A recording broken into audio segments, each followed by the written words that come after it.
ಓಂ ನಮಃ ಶಿವಾಯ. ನಮಸ್ತೆ ವೀಕ್ಷಕರೇ, ನಾನು doctor Vinutha Rajesh. Star Destiny ವೀಕ್ಷಕರಿಗೆ ಎಲ್ರಿಗೂ ನನ್ನ ಕಾರ್ಯಕ್ರಮಕ್ಕೆ ಸ್ವಾಗತ. ತುಂಬ ಧನ್ಯವಾದಗಳು. ಎಲ್ಲರೂ ನಕ್ಷತ್ರ ಕಾರ್ಯಕ್ರಮಗಳಿರ್ಬೋದು, 2025 ಪ್ರೋಗ್ರಾಮ್ಸ್ನ ತುಂಬ ಅಚ್ಚುಕಟ್ಟಾಗಿ ನೋಡ್ತಾ ಇದ್ದೀರಾ. ಪ್ರತಿಯೊಬ್ಬರು ನನಗೆ ಸಜೆಷನ್ಸ್ ಅಂದರೆ ನಂಗೆ ಹೊಸ ಕಾರ್ಯಕ್ರಮಗಳು ಯಾವ ಥರ ಬೇಕು ಅದನ್ನು ತಿಳಿಸ್ಕೊಡ್ತಾ ಇದ್ದೀರಾ. ನೀವು ಮಾಡಿರುವಂತಹ ಪರಿಹಾರಗಳಿಗೆ ಯಾವ ರೀತಿಯಾದ ಒಂದು ರಿಸಲ್ಟ್ ಬಂದಿದೆ ತಿಳಿಸ್ಕೊಡ್ತಾ ಇದ್ದೀರಾ. Thank you so much. ಬನ್ನಿ ಇವತ್ತಿನ ಪ್ರೋಗ್ರಾಮ್ ಬಗ್ಗೆ ನೋಡೋಣ. ಮೌನಿ ಅಮಾವಾಸ್ಯೆ ಬರ್ತಿರೋಂಥದ್ದು.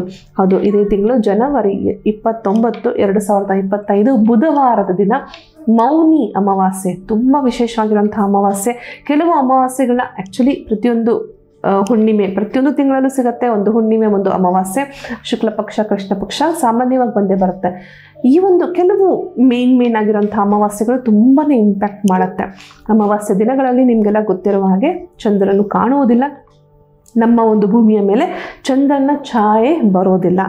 ಅದೇ ಹುಣ್ಣಿಮೆ ದಿನ ಸಂಪೂರ್ಣವಾಗಿರುವಂಥ ಚಂದ್ರವನ್ನ ನಾವು ಕಾಣ್ತೀವಿ. It's a very basic thing, right? ನಾವೇನು ಇದನ್ನೇ ಇಂಪಾರ್ಟೆಂಟ್ ಇಲ್ಲ. ಬಟ್ ಏನು ಇಂಪಾರ್ಟೆಂಟ್ ಆಗಿರುವಂಥದ್ದು ಮೌನಿ ಅಮಾವಾಸ್ಯೆ ಅನ್ನುವಂಥ ವಿಚಾರ. ಎಷ್ಟೋ ಜನಗಳಿಗೆ ಅಮಾವಾಸ್ಯೆ ಅನ್ನುವಂಥದ್ದು ತುಂಬ ಜನಗಳ ಲೈಫಲ್ಲಿ ಇಂಪಾರ್ಟೆಂಟ್ ಆಗಿರೋಂಥ ದಿನ ಆಗುತ್ತೆ. ಎಷ್ಟು ಜನ ಹೇಳ್ತಾರೆ ಅಮಾವಾಸ್ಯೆ ಬಂದರೆ ಇವನು ಹುಚ್ಚುಚ್ಚಾಗಿ ಆಡ್ತಾನೆ, ಹೆಂಗೆಂಗೋ ಮಾತಾಡ್ತಾನೆ, ಒಂದೊಂದು ರೀತಿಯಲ್ಲಿ ಇರ್ತಾನೆ. ಕೆಲವ್ರನ್ನ ಕಟ್ ಹಾಕ್ತಾರೆ ಅಮಾವಾಸ್ಯೆ ದಿನಗಳಲ್ಲಿ, ಕೆಲವ್ರನ್ನ ಬಾಗಿಲಲ್ಲಿ ಮುಚ್ಚಿಡ್ತಾರೆ. ಯಾಕೆ ಆ ಥರ ಮಾಡ್ತಾರೆ? ಆ ಒಂದು ಏರಿಳಿತಗಳನ್ನ ಅವ್ರ ಕೈಯಲ್ಲಿ, ಆ ಫ್ರೀಕ್ವೆನ್ಸಿನ ಅವ್ರ ಕೈಯಲ್ಲಿ ತಾಳಕ್ಕಾಗೋದಿಲ್ಲ. ಎಷ್ಟೋ ಜನಗಳಿಗೆ ಪ್ರಾಬ್ಲಮ್ಸ್ ಇದೆ. ಎಷ್ಟು ಜನಗಳು ಅಯ್ಯೋ ಇದೆಲ್ಲ ಇದೆ ಅಂದರೆ ಇದೆ ಮೇಡಮ್, ಇಲ್ಲಾಂದರೆ ಏನೂ ಇಲ್ಲ ಅಂತ. ಇದೆ ಅಂದರೆ ಇದೆ, ಇಲ್ಲಾಂದರೆ ಇಲ್ಲ. ಬಟ್ ಆಗ್ತಾ ಇರೋಂಥ ಎಫೆಕ್ಟ್ಸ್ಗೆ, ಅವ್ರು ಅನುಭವಿಸ್ತಾ ಇರೋಂಥ ಸಮಸ್ಯೆಗಳಿಗೆ ಪರಿಹಾರಗಳು ಬೇಕೇ ಬೇಕಾಗತ್ತೆ. ಸೊ ಇಲ್ಲಿ ಯಾವ ರೀತಿಯಾಗಲಿ ನೀವು ಆ ಪ್ರಾಬ್ಲಮಲ್ಲಿ ಇದ್ದೀರಾ ಅಥವಾ ನಿಮ್ಗೆ ಏನೋ ಏರಿಳಿತಗಳಾಗ್ತಾ ಇದೆ ಅನ್ನೋದಕ್ಕಿಂತನೂ ಅಮಾವಾಸ್ಯೆ ದಿನ ನಾನು ಏನು ಮಾಡಬೇಕು ಮೇಡಮ್? Very basic thing. ಅಮಾವಾಸ್ಯೆ ದಿನ ನಾವು ಏನು ಮಾಡಬೇಕು? ಯಾಕೆ ಇಷ್ಟು ಇಂಪಾರ್ಟೆನ್ಸ್ ಕೊಡ್ತೀವಿ ನಾವು ಅಮಾವಾಸ್ಯೆಗೆ? ಈ 5 ಥಿಂಗ್ಸ್, ನಾನು ಹೇಳೋಂತಹ 5 ವಿಚಾರಗಳನ್ನ ನೀವು ಚಾಚು ತಪ್ಪದೆ ಪ್ರತಿ ಅಮಾವಾಸ್ಯೆ, ನಾನು ಈಗ ಮೌನಿ ಅಮಾವಾಸ್ಯೆ ಬಗ್ಗೆ ತಿಳಿಸ್ತಾ ಇರ್ಬೋದು, ನೀವು ಮುಂಬರುವಂಥ ಯಾವುದೋ ಒಂದು ಅಮಾವಾಸ್ಯೆಗೆ ಈ ಪ್ರೋಗ್ರಾಮ್ ನೋಡಿರ್ತೀರಾ ಅಥವಾ ಯಾವುದೋ ದಿನಗಳಲ್ಲಿ ನೋಡಿರ್ತೀರಾ, ನಿಮಗೆ ಹತ್ತಿರದಲ್ಲಿ ಅಮಾವಾಸ್ಯೆ ಬರಬಹುದು. ಸೊ ಈ 5 ವಿಚಾರಗಳು ಪ್ರತಿಯೊಬ್ಬರಿರಲಿ, ಹೆಣ್ಣು ಮಕ್ಕಳಿರಲಿ, ಗಂಡು ಮಕ್ಕಳಿರಲಿ, ಮನೆಯಲ್ಲಿ, ನಿಮ್ಮ ಮನೆಯಲ್ಲಿ, ನಿಮ್ಮ ಬಿಸ್ನೆಸ್ಸಲ್ಲೂ ಆಗ್ಬೋದು, ನಿಮ್ಮ ಒಂದು ಬಿಸ್ನೆಸ್ ಪ್ಲೇಸಲ್ಲೂ ಆಗ್ಬೋದು. ಸಣ್ಣದಾಗಿ ಅಂಗಡಿ ಇದೆ ಮೇಡಮ್, ನಮ್ಮದೊಂದು ಅಂಗಡಿ ಇದೆ, ದೊಡ್ಡದಾಗಿ ಶೋರೂಮ್ ಇದೆ, ಖಂಡಿತ ಎಲ್ಲೇ ಇರಲಿ ಈ 5 ವಿಚಾರಗಳನ್ನ ನೀವು ಚಾಚು ತಪ್ಪದೆ ಅಮಾವಾಸ್ಯೆ ದಿನಗಳು ಮಾಡಬೇಕು. ಮಾಡಿಲ್ಲ ಅಂದರೆ ಏನಾಗುತ್ತೆ ಮೇಡಮ್? ಏನು ಪ್ರಾಬ್ಲಮ್ ಆಗುತ್ತೆ? ನೀವಿವಾಗ ಅನುಭವಿಸ್ತಾ ಇರೋಂಥ ಸಮಸ್ಯೆಗಳು, ಫಿನಾನ್ಷಿಯಲ್ ಪ್ರಾಬ್ಲಮ್ಸ್ ಇರ್ಬೋದು, ಸಾಲಗಳು ಜಾಸ್ತಿ ಆಗುವಂಥದ್ದು ಇರ್ಬೋದು, ಜನಗಳಿಂದ ನಿಮಗೆ ಸಹಾಯ ಆಗದೆ ಇರೋವಂಥದ್ದು, ಇದು ಕೂಡ ಒಂದು ಸಮಸ್ಯೆನೇ, ಕರೆಕ್ಟ್ ಅಲ್ವಾ? ಎಷ್ಟೋ ಸಲ ಏನಾಗುತ್ತೆ, ನಿಮಗೆ ಪ್ರಾಬ್ಲಮ್, ಜನಗಳ ಸಹಾಯ ಸಿಗದೇ ಇದ್ದಾಗ ಪ್ರಾಬ್ಲಮ್ಸ್ನ ಸಾಲ್ವ್ ಮಾಡೋಕ್ಕೆ ಆಗಲ್ಲ. ಏನೋ ಒಂದು ಕಂಟಕ್ಕೆ ಸಿಕ್ಕಾಕೊಂಡ್ಬಿಟ್ಟಿರ್ತೀರಾ, ಸಂಕಟದಲ್ಲಿ ಇರ್ತೀರಾ, ಯಾವುದೋ ಒಂದು ವಿಚಾರದಲ್ಲಿ ನಿಮಗೆ ದುಡ್ಡಿನ ಅವಶ್ಯಕತೆ ತುಂಬ ಇರುತ್ತೆ. ಬಟ್ ನಿಮಗೆ ಸೋಷಿಯಲ್ ಕಾಂಟ್ಯಾಕ್ಟ್ ಇಲ್ಲ ಅಂತಂದರೆ, ಜನಗಳ ಕಾಂಟ್ಯಾಕ್ಟೇ ಇಲ್ಲ ಅಂತಂದರೆ ಏನಾಗುತ್ತೆ ಹೇಳಿ? ಸಹಾಯ ಆಗೋದಿಲ್ಲ. ಎಷ್ಟೋ ಸಲ ಪ್ರಾಬ್ಲಮ್ಮೇ ಆಗಿಬಿಡುತ್ತೆ. ಆಗಬೇಕು ಅಂತಂದರೆ ದುಡ್ಡು ನಿಮ್ಮ ಹತ್ರ ಹೇರಳವಾಗಿ ಶೇಖರಣೆ ಆಗಬೇಕು. ಬೇಕೇ ಬೇಕಲ್ವಾ ಮೇಡಮ್? ದುಡ್ಡೇ ಜೀವನ ಅಲ್ಲ ಹೇಳ್ಬಹುದು, ದುಡ್ಡೇ ಜೀವನ ಅಲ್ಲ, ಆದರೆ ದುಡ್ಡಿಲ್ದ್ರೆ ಜೀವನ ಮಾಡಲಿಕ್ಕೂ ಆಗಲ್ಲ, ಕರೆಕ್ಟ್? ಬೇಕೇ ಬೇಕು, ಪ್ರತಿಯೊಂದಕ್ಕೂ ಬೇಕು. ಮನೆಯಿಂದ ಹೊರಗಡೆ ಹೋಗಬೇಕು, ಖರೀದಿ ಮಾಡಬೇಕು, ದುಡ್ಡಿನ ಅವಶ್ಯಕತೆ ಇದ್ದೇ ಇದೆ. ಸಾಲಗಳು ತೀರಬೇಕು, ದೊಡ್ಡದಾಗಿ ಮನೆ ಮಾಡ್ಕೋಬೇಕು, ಏನೇ ಇರಲಿ ಪ್ರತಿಯೊಂದಕ್ಕೂ ಸಹ ಕರೆನ್ಸಿ ಬೇಕೇ ಬೇಕು. ಸೊ ದುಡ್ಡು ಹೇರಳವಾಗಿ ನಿಮಗೆ ಇರಬೇಕು. ಇವೆಲ್ಲದಕ್ಕೂ ಅತಿ ಮುಖ್ಯವಾಗಿ ಮನೆಯಲ್ಲಿ ಸಂತೋಷ, ಸುಖ, ನೆಮ್ಮದಿ, ಎಲ್ಲರೂ ಅನ್ಯೋನ್ಯವಾಗಿ ಒಗ್ಗಟ್ಟಾಗಿ ಇರುವಂಥದ್ದು. ನಮ್ಗೆ ಒಗ್ಗಟ್ಟಾಗಿರೋದು ಬೇಡ ಮೇಡಮ್, ಅನ್ಯೋನ್ಯವಾಗಿದ್ದರೆ ಸಾಕು. ಸೊ ಯಾರು ಒಬ್ಬರೇ ಜೀವನ ಮಾಡಲಿಕ್ಕೆ ಇಷ್ಟಪಡ್ತಾರೆ ಹೇಳಿ? ಎಷ್ಟು ದಿನ ಮಾಡ್ಬೋದು? ಒಂದು ಜನ್ಮ ಎಲ್ಲ ಮಾಡ್ತೀರಾ? ಎಲ್ಲೋ ಒಂದು ಕಡೆ ನಿಮಗೆ ಒಂದು ಸಂಗಾತಿ, ಸೋಷಿಯಲ್ ಲೈಫ್ ಬೇಕೇ ಬೇಕು. ಅನ್ಯೋನ್ಯ ಒಗ್ಗಟ್ಟು ಅನ್ನೋದು ಬೇಕೇ ಬೇಕು. ಒಬ್ರು ಕೊಂಡ್ರೆ ಒಬ್ರು ಜಲಸ್ ಬರುವಂಥದ್ದು, ಒಬ್ರು ಕಂಡ್ರೆ ಒಬ್ರಿಗೆ ಇಲ್ದಿರೋ ಅನ್ನೋಂಥದ್ದು. ಈಗ ಮದುವೆ ಆಗುತ್ತೆ, ಹೊಸದಾಗಿ ಮನೇಲಿ ಸೊಸೆ ಬರ್ತಾಳೆ, ನಂಗೆ ಅತ್ತೆ ಮಾವ ಬೇಡ ಅನ್ನುವಂಥದ್ದು ಎಷ್ಟು ದಿನ ನಡೆಯುತ್ತೆ ಹೇಳಿ? ಒಂದಲ್ಲ ಒಂದು ಸಂದರ್ಭದಲ್ಲಿ ಅವರಿಗೆ ಅವರ ಆಶ್ರಯ ಬೇಕೇ ಬೇಕಾಗತ್ತೆ. ಒಬ್ಬರಲ್ಲ ಒಬ್ಬರ ಆಶ್ರಯ ಬೇಕೇ ಬೇಕು. ಸೊ ತುಂಬ ಜನಕ್ಕೆ ಬೇಕು. ನಾನು ಇಲ್ಲದೆ ಇರೋದ್ರ ಬಗ್ಗೆ ಅನ್ನೋದಕ್ಕಿಂತ ತುಂಬ ಜನ ಅನುಭವ ಮಾಡ್ತಿರ್ತಾರೆ, ಅಯ್ಯೋ ನಮ್ಮ ಅತ್ತೆ ಮಾವ ಮನೇಲಿದ್ರೆ ತುಂಬ ಚೆನ್ನಾಗಿರುತ್ತೆ, ಅಪ್ಪ ಅಮ್ಮನ ಜೊತೆಲಿದ್ರೆ ನಂಗೆ ತುಂಬ ಚೆನ್ನಾಗಿರುತ್ತೆ, ಮನೇಲಿ ಎಲ್ಲರೂ ಕೂಡುವಾಗಿರಬೇಕು. ಎಷ್ಟೇ ಇರಲಿ, ನಿಮ್ಮ ಮಕ್ಕಳು, ಎಷ್ಟೇ ಯಾರು ಹಿರಿಯರಿಲ್ಲ ಬಿಡಿ, ನಿಮ್ಮ ಒಂದು ಮಕ್ಕಳು ಸಹ ನಿಮ್ಮ ಜೊತೆಗೆ ಅನ್ಯೋನ್ಯವಾಗಿಲ್ಲ ಅಂತಂದಮೇಲೆ ಅದೊಂದು ಜೀವನ ಅಲ್ಲ ಅಲ್ವಾ? ಸೊ ಈ ವಿಚಾರಗಳಿಗೆ ನಿಮಗೆ ಸಮಸ್ಯೆಗಳು ಇದ್ದಾಗ ಬಂದೇ ಬಂದಿರುತ್ತೆ. ಯಾವುದೋ ಒಂದು ವಿಚಾರದಲ್ಲಿ ಸಮಸ್ಯೆಗೆ ಸಿಕ್ಕಾಕೊಂಡೇ ಇರ್ತೀರ. ಈ ಅಮಾವಾಸ್ಯೆ ದಿನಗಳೆಲ್ಲ ಅಂತದಕ್ಕೆ ತುಂಬ ಪೂರಕವಾಗಿ, ಪ್ರೇರಣಾದಾಯಕವಾಗಿ ನಿಮಗೆ ಪರಿಪೂರ್ಣವಾಗಿ ಪರಿಹಾರಗಳನ್ನ ನಡೆಸಿದಾಗ ಪರಿಪೂರ್ಣವಾಗಿ ನಿಮಗೆ ಆ ಸಮಸ್ಯೆಗಳಿಂದ ಆಚೆ ಬರ್ಬೋದು. ಬನ್ನಿ ಈ 5 ಥಿಂಗ್ಸ್ ಏನು ಫಾಲೋ ಮಾಡಬೇಕು. ಮನೆಯಲ್ಲಿ ಅಮಾವಾಸ್ಯೆ ಅಥವಾ ಹುಣ್ಣಿಮೆ ದಿನಗಳಿರಲಿ, ನೀವು ಉಪ್ಪನ್ನು, ಕಲ್ಲುಪ್ಪನ್ನು, ಎಷ್ಟು ಜನಕ್ಕೆ ಅದು ಗೊತ್ತಾಗಲ್ಲ, ಕಲ್ಲುಪ್ಪು, ಈವನ್ ಅಯೋಡೈಸ್ಡ್ ಇರಲಿ, ನಾನ್ ಅಯೋಡೈಸ್ಡ್ ಇರಲಿ, ಅದೆಲ್ಲ ಏನೂ ಇಲ್ಲ. ಸೀ ಸಾಲ್ಟ್ ಸಿಕ್ಕಿದ್ರೆ ಇನ್ನೂ ಒಳ್ಳೆಯದು. ನಿಮಗೆಲ್ಲದು ಸೀ ಸಾಲ್ಟ್ ಅಂಗಡಿಗಳಲ್ಲಿ ಸಿಗುತ್ತೆ ಈಗೆಲ್ಲ ಸರ್ವೇ ಸಾಮಾನ್ಯವಾಗಿ. ಸೀ ಸಾಲ್ಟ್ ಸಮುದ್ರದ ಉಪ್ಪು, ಅಂದರೆ ಸಮುದ್ರದಿಂದ ಡೈರೆಕ್ಟ್ ಬಂದಿರುವಂಥದ್ದು, ಅದು ಯಾವುದೇ ರೀತಿ ಪ್ಯೂರಿಫಿಕೇಶನ್ ಆಗಿರೋದಿಲ್ಲ, ಯಾವುದೇ ರೀತಿ ಕ್ಲೆನ್ಸಿಂಗ್ ಆಗಿರಲ್ಲ, ಅಥವಾ ಯಾವುದೇ ರೀತಿಯಾದ ಒಂದು ಪಾಲಿಶಿಂಗ್ ಆಗಿರೋದಿಲ್ಲ, ಕೆಮಿಕಲ್ಸ್ ಜೊತೆ ಯಾವುದೇ ರೀತಿಯಾದ ಒಂದು ಪ್ರಾಸೆಸಿಂಗ್ ಆಗಿರೋದಿಲ್ಲ. ಸಿಹಿಯಿಂದ ಬಂದಿರುವಂತಹ ಸಮುದ್ರದ ಉಪ್ಪನ್ನ ನೀರಲ್ಲಿ ಹಾಕಿ ಕರಗಿಸ್ಕೊಂಡು ಆ ನೀರನ್ನ ನೀವು ಮನೆಯಲ್ಲೆಲ್ಲ ಒರೆಸ್ಬೇಕು. ಉಪ್ಪನ್ನ ಹಾಗೆ ತುಳಿಬಾರ್ದು, ಬಟ್ ಕಲ್ಲುಪ್ಪನ್ನ ಕರಗಿಸಿ ಮಾಡಬಹುದು. ಈವನ್ ನೀವು ಎಷ್ಟೋ ಸಲ ಊಟ ಮಾಡುವಾಗಲೂ ಅಷ್ಟೇ, ಎಲ್ಲೋ ಹೊರಗಡೆ ಹೋಗಿರ್ತೀರಾ, ಫಂಕ್ಷನ್ಸ್ಗೆ ಹೋಗಿರ್ತೀರಾ, ಮದುವೆ ಇರ್ಬೋದು, ಯಾವುದೋ ಒಂದು ಫಂಕ್ಷನ್ಸ್ಗೆ ಹೋಗಿರ್ತೀರಾ, ಉಪ್ಪನ್ನ ಹಾಗೆ ಬಿಟ್ಟು ಬಂದಿರ್ತೀರಾ. ತುಂಬ ತುಂಬ ತುಂಬ ಋಣವನ್ನು ನೀವು ತಂದಂಗೆ.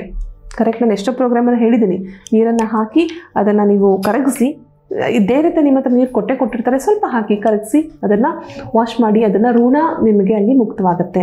ಎಲ್ಲೆಲ್ಲಿಂದನೋ ಋಣಗಳನ್ನ ತಂದಿರ್ತೀರಾ, ಈಗಲೇ ಎಷ್ಟೋ ಪ್ರಾಬ್ಲಮ್ಸ್. ನೀವು ಎಷ್ಟೋ ಜನ ಇರ್ತಾರೆ ಕನ್ಸಲ್ಟೇಷನ್ ಬಂದಾಗ ಹೇಳ್ತಿರ್ತಾರೆ, ನಾನು ಯಾರಿಗೂ ಏನೂ ಪ್ರಾಬ್ಲಮ್ ಮಾಡಿಲ್ಲ ಮೇಡಮ್, ನಾನು ಯಾರಿಗೂ ಏನು ಒಂದಿಷ್ಟು ಕೂಡ ತಪ್ಪು ಮಾಡಿಲ್ಲ, ತೊಂದರೆ ಕೊಟ್ಟಿಲ್ಲ, ಸಮಸ್ಯೆಗೆ ಮಾಡಿಲ್ಲ, ನನಗೆ ಯಾಕೆ ಇಷ್ಟು ಸಮಸ್ಯೆ ಬರುತ್ತೆ, ನನಗೆ ಯಾಕೆ ಇಷ್ಟು ಪ್ರಾಬ್ಲಮ್ಸ್ ಬರುತ್ತೆ. ಇವೆಲ್ಲ ಸಣ್ಣದಾಗಿರೋಂತಹ ಋಣಗಳನ್ನ ನೀವೇ ಎಲ್ಲೋ ಟ್ಯಾಗ್ ಮಾಡಿ ಬಂದಿರ್ತೀರಾ, ನಿಮಗೆ ಗೊತ್ತಾಗಿರಲ್ಲ ಅಷ್ಟೇ. ಸೊ ಎರಡನೇ ವಿಶೇಷವಾಗಿರೋಂಥದ್ದು ಏನು ಮಾಡಬೇಕು, ಅಮಾವಾಸ್ಯೆ ದಿನಗಳಲ್ಲಿ ಪೂಜೆ ಮಾಡಬೇಕು. ಇಂಪಾರ್ಟೆಂಟ್ಲಿ ಎಷ್ಟು ಜನ ಮಿಸ್ ಮಾಡ್ತೀರಾ, ಅಮಾವಾಸ್ಯೆ ಅಲ್ಲ, ಅಮಾವಾಸ್ಯೆ ದಿನ ಪೂಜೆ ಮಾಡಬಾರ್ದು, ಒಳ್ಳೆ ಕೆಲಸ ಮಾಡಬಾರ್ದು. ಒಳ್ಳೆ ಕೆಲಸ ಅಂದರೆ ಏನು, ಮದುವೆಗಳು ಮಾಡಬಾರ್ದು, ಅಥವಾ ಏನೋ ಒಂದು ಗೃಹ ಪ್ರವೇಶಗಳನ್ನ ಮಾಡಬಾರ್ದು, ಇಂಥವೆಲ್ಲ ಬೇಡ. ಅಂದರೆ ಎಲ್ಲಿ ನಿಮಗೆ ಹೋಮಗಳನ್ನ ಮಾಡೋವಂಥದ್ದು ಅಥವಾ ದೇವತಾ ಕಾರ್ಯಗಳನ್ನ ಮಾಡೋಂಥದ್ದು ಇರುತ್ತೆ, ಅದನ್ನು ಅವಾಯ್ಡ್ ಮಾಡಿ. ಬಟ್ ಮನೇಲಿ ಪೂಜೆ ಮಾಡಿ. ಯಾರು ಬೇಡ ಅಂದಿದ್ದಾರೆ ನಿಮ್ಮ ಮನೇಲಿ ಪೂಜೆ ಮಾಡಬಾರ್ದು ಅಂತ, ರೈಟ್? ಮನೇಲಿ ಪೂಜೆ ಮಾಡಿ, ಇಂಪಾರ್ಟೆಂಟಾಗಿ ಬೇಕಾಗಿರೋಂಥದ್ದು. ಸೊ ಮನೇಲಿ ನಾರ್ಮಲ್ ಆಗಿ, ನಾನೇ ನಿಮಗೆ ವಿಶೇಷವಾಗಿರೋ ವ್ರತಗಳನ್ನ ಮಾಡಿ ಅಂತಿಲ್ಲ, ಕೆಲವರೆಲ್ಲ ಮಾಡ್ತಾರೆ, ಉಪ್ಪಿನ ದೀಪ ಹಚ್ತಾರೆ, ಕೊಬ್ಬರಿ ಎಣ್ಣೆ ದೀಪ ಹಚ್ತಾರೆ, ಮಾಡಿ ಎಲ್ಲನೂ ಮಾಡಿ ಮನೆಯನ್ನ ಶುಚಿಯಾಗಿಟ್ಕೊಳ್ಳಿ. ಅರಿಶಿನ ಕುಂಕುಮ ಹಚ್ಚಿ, ಹೆಣ್ಮಕ್ಳು ಗಂಡ್ಮಕ್ಳು ಯಾರು ಬೇಕಾದರೂ ಮಾಡಬಹುದು. ಇಲ್ಲಿ ಯಾವುದೇ ರೀತಿ ನಾನು ಭೇದ ಭಾವ ಹೇಳ್ತಾ ಇಲ್ಲ. ಮನೆಯಲ್ಲಿ ನಿರಂತರ ಅಂದರೆ ಅಟ್ಲೀಸ್ಟ್ ಅಮಾವಾಸ್ಯೆ ದಿನ ಪೂಜೆಯನ್ನು ಮಾಡುವಂಥದ್ದು. ಪೂಜೆ ಮಾಡುವಾಗ ಮೂರನೇ ವಿಚಾರ ತಿಳಿಸ್ಕೊಡ್ತೀನಿ. ಈ ರೀತಿಯಾದ ಒಂದು ವೈಟ್ ಸೇಜ್ ಅಂತ ಹೇಳಿ ಒಂದು ಉದ್ಬತ್ತಿ ಬರುತ್ತೆ.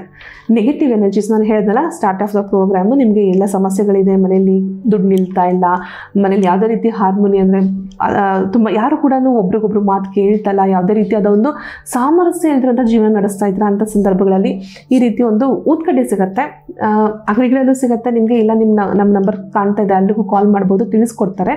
ವಿಶೇಷವಾಗಿರೋಂಥದ್ದು, ನಾರ್ಮಲ್ ಅಲ್ಲ ಇದು, ನಿಮಗೆ ಮಾಮೂಲಿ ಅಂಗಡಿಗಳಲ್ಲಿ ಸಿಗುವಂತಹ ವಿಶೇಷವಾಗಿರೋಂಥ, ಅದು ಮಾಮೂಲಿ ಥರದ್ದಲ್ಲ, ಇದು ತುಂಬ ವಿಶೇಷವಾಗಿರೋಂಥದ್ದು. ವೈಟ್ ಸೇಜ್ನಲ್ಲಿ ಮಾಡಿರುವಂತಹ ಊದ್ಕಡ್ಡಿ ಇದು. ಇದನ್ನು ನೀವು ಅಟ್ಲೀಸ್ಟ್ ಬೆಳಿಗ್ಗೆ ಒಂದೆರಡು, ಸಂಜೆ ಒಂದೆರಡು ಮನೆಯಲ್ಲಿ ಹಚ್ಚುವಂಥದ್ದು.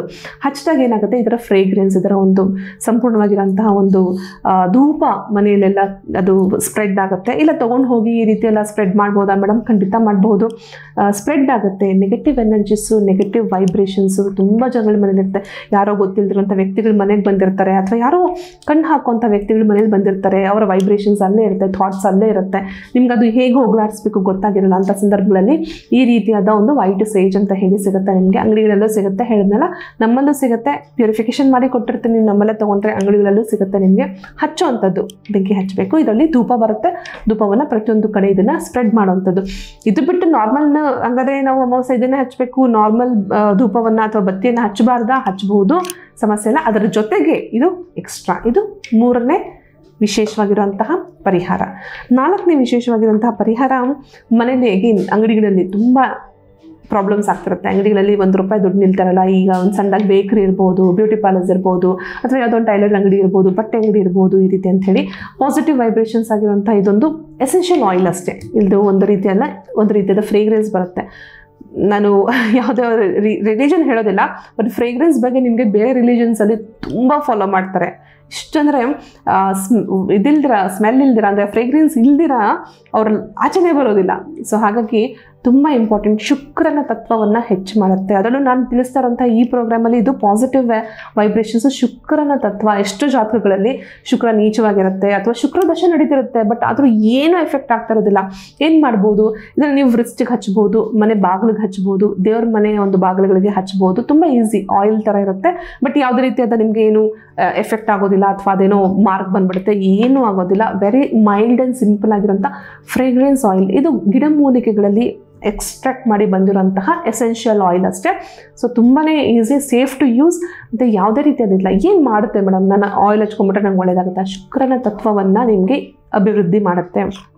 ಶುಕ್ರ ದಶ ನಡೀತದೆ, ಎಷ್ಟೋ ಜನ ಬೇರೆ ದಶ ಭುಕ್ತಿಯಲ್ಲೇ ತುಂಬ ಚೆನ್ನಾಗಿತ್ತು ಮೇಡಮ್, ಶುಕ್ರ ದಶ ಬಂದಮೇಲೆ ನನಗೆ ಪ್ರಾಬ್ಲಮ್ ಆಗಿದೆ ಅಂತಿರ್ತಾರೆ. ಶುಕ್ರನ ತತ್ವ ಹೆಚ್ಚು ಮಾಡಿದಾಗ ಆಟೋಮ್ಯಾಟಿಕ್ಲಿ ವೆಲ್ತ್, ಪ್ರಾಸ್ಪರಿಟಿ, ಹೆಚ್ಚು ಅಪರಿಮಿತವಾಗಿರುವಂತಹ ಸಂಪತ್ತು, ರೈಟ್, ಸಕ್ಸಸ್ ಆ್ಯಂಡ್ ಮೇನ್ ಆಗಿರೋಂಥದ್ದು ಫಾರ್ಚೂನ್ ಅಲ್ವಾ. ಎಷ್ಟೋ ಜನ ಹಾರ್ಡ್ ವರ್ಕ್ ಮಾಡ್ತೀರಾ, ಎಷ್ಟು ಕೆಲಸ ಮಾಡ್ತೀರಾ, ಅಂಗಡಿನ 5 ಗಂಟೆಯಿಂದ ಓಪನ್ ಮಾಡಿರ್ತೀರಾ, ಬೆಳಿಗ್ಗೆ ರಾತ್ರಿ 11 ಗಂಟೆವರೆಗೂ ತೆಗ್ದಿರ್ತೀರಾ, ಬಟ್ ವ್ಯಾಪಾರ ಆಗೋದು ಅಷ್ಟರಲ್ಲೇ ಇರುತ್ತೆ. ಸೊ ಅವಾಗೇನಾಗುತ್ತೆ, ಶುಕ್ರನ ತತ್ವ ನಿಮಗೆ ಕಡಿಮೆ ಆಯಿತು ಅಲ್ವಾ.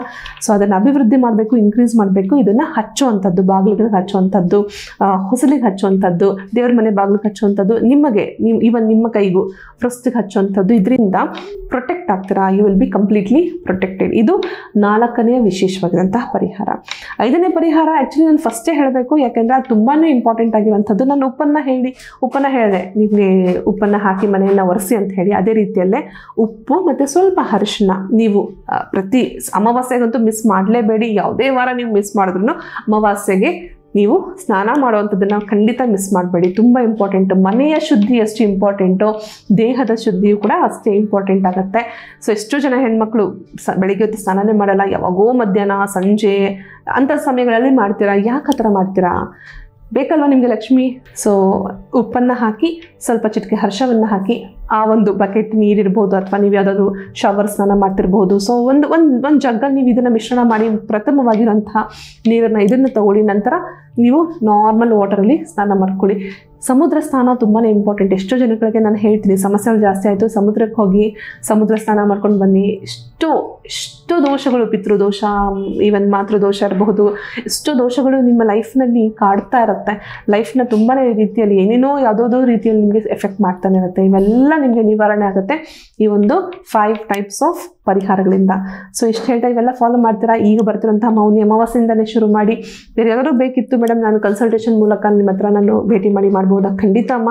ನಿಮಗೆ ಕಾಂಟ್ಯಾಕ್ಟ್ ನಂಬರ್ಸ್ಗೆ ಕಾಂಟ್ಯಾಕ್ಟ್ ಮಾಡಿ, ನಮ್ಮ ಸ್ಟಾಫ್ ನಿಮಗೆ ತಿಳಿಸ್ಕೊಡ್ತಾರೆ ಯಾವ ರೀತಿ ನೀವು ನನ್ನ ಹತ್ರ ಕನ್ಸಲ್ಟೇಷನ್ ತೊಗೊಳ್ಬೋದು ಅಂತ ಹೇಳಿ. ಮತ್ತು ಈವನ್ ನಾನು ತೋರಿಸಿದಂಥ ಪ್ರಾಡಕ್ಟ್ಸು ನಿಮಗೆ ಸಿಗುತ್ತೆ, ನಮ್ಮ ಆಫೀಸಲ್ಲೇ ಸಿಗುತ್ತೆ. ಸೊ ಈ ವೈಟ್ ಸೇಜ್ ಅಗರಬತ್ತಿ ಇರ್ಬೋದು, ಅಥವಾ ಈ ಪಾಸಿಟಿವ್ ವೈಬ್ರೇಷನ್ಸ್ ಆಯಿಲ್ ಇರ್ಬೋದು, ಎಸೆನ್ಷಿಯಲ್ ಆಯಿಲ್, ಇವೆಲ್ಲರೂ ನಿಮಗೆ ಸಿಗುತ್ತೆ. ಕಳಿಸ್ಕೊಡ್ತೀವಿ ನಾವು, ಎಷ್ಟಾಗುತ್ತೆ ತಿಳಿಸ್ಕೊಡ್ತಾರೆ. ಇಷ್ಟೆಲ್ಲ ಹೇಳ್ತಾ ಕಾರ್ಯಕ್ರಮ ಮುಗಿಸೋಣ. ಸರ್ವೇ ಜನ ಸುಖಿನೋ ಭವಂತು, ಸನ್ಮಂಗಳಾನಿ ಭವಂತು. ಧನ್ಯವಾದಗಳು.